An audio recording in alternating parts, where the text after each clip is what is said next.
Halo semua, dan kami dari kelompok 7. Nah, kelompok kami melakukan proyek konsultasi, kunjungan, dan juga observasi sekaligus interview pada PT Pos Logistik Indonesia. Dalam kunjungan kami melakukan fokus kepada vaksin storage system mereka. Dan dalam kunjungan ini kami menemukan dua isu utama. Yang pertama adalah safety controls dan juga handling expired vaccines. Mengapa ini menjadi sebuah urgensi? Karena PT Pos Logistik mampu menyimpan lebih dari 1 juta vial. Apabila memang vialnya itu rusak, yang bisa melakukan cross kontaminasi, yang kami takutkan adalah jika dari safety control dan handling expired vaccination-nya tidak benar, ini akan menurunkan kualitas dari vaksin-vaksin lainnya. Oleh karena itu, dua hal yang akan kita bahas dalam infografik ini. Kualitas dari vaksin itu sendiri, fisik maupun non-fisik, dan juga yang kedua adalah vaksin kedaluarsa. Untuk lebih lengkapnya akan dijelaskan oleh teman saya Ani Muslim. Baik, terima kasih. Yang pertama, ada kontrol dan jaminan kualitas. Tidak ada pakaian keselamatan yang diterapkan untuk pengunjung internal dan eksternal. Tidak ada pedoman keselamatan dan kesehatan yang dipromosikan oleh para pekerja. Pencatatan pengunjung dan suhu mungkin perlu ditingkatkan lagi. Yang kedua, ada vaksin yang sudah kadaluarsa. Terlalu banyak vaksin yang sudah kadaluarsa yang dibiarkan di luar tanpa perawatan. Sulit untuk membedakan vaksin mana yang sudah kadaluarsa. Diasumsikan bahwa tidak ada pekerja yang tahu tentang vaksin tanpa limbah.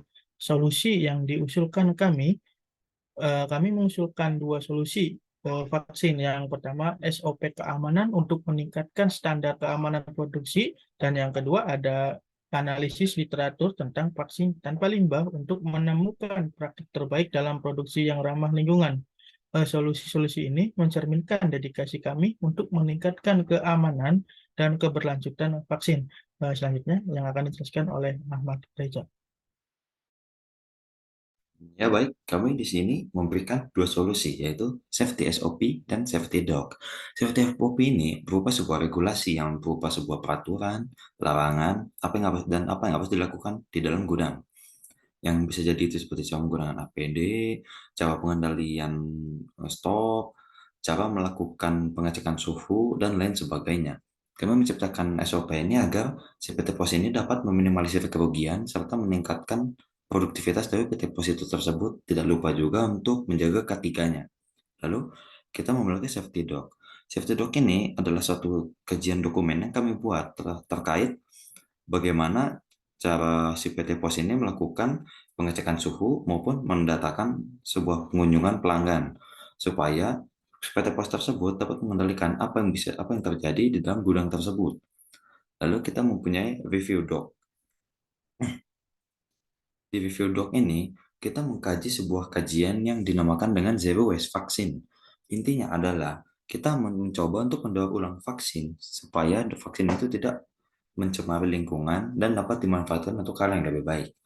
Di sini kami mencari sebuah kajian dari Zero Waste Vaccine ini untuk dapat membuat si PT Pos itu dapat mengendalikan vaksin yang sudah kadaluarsa.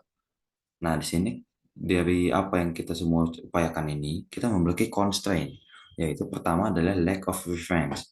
Kenapa kita bisa sebut lack of reference? Karena di kajian zero waste vaksin ini, tidak semua orang mengetahui bagaimana caranya, apa yang harus mereka lakukan, dan apa itu zero waste vaksin itu sendiri. Yang dikarenakan itu, kita jadi hanya bisa memberikan sebuah teori dan kajian terhadap PT Pos Logistik. Dan kedua adalah interview limitation. Interview limitation yang kita alami ini adalah berupa kunjungan di saat waktu kita berkunjung ke gudang. Dikarenakan di saat kita pergi ke gudang, kita tidak memperbolehkan memfoto, memvideo, maupun bertanya-bertanya hal-hal yang dalam terkait apa yang kita lihat terdapat di dalam si gudang itu tersebut. Jadi kita hanya bisa membantunya dengan cara mencari-cari artikel yang relevan terkait apa yang sedang kita bahas tersebut.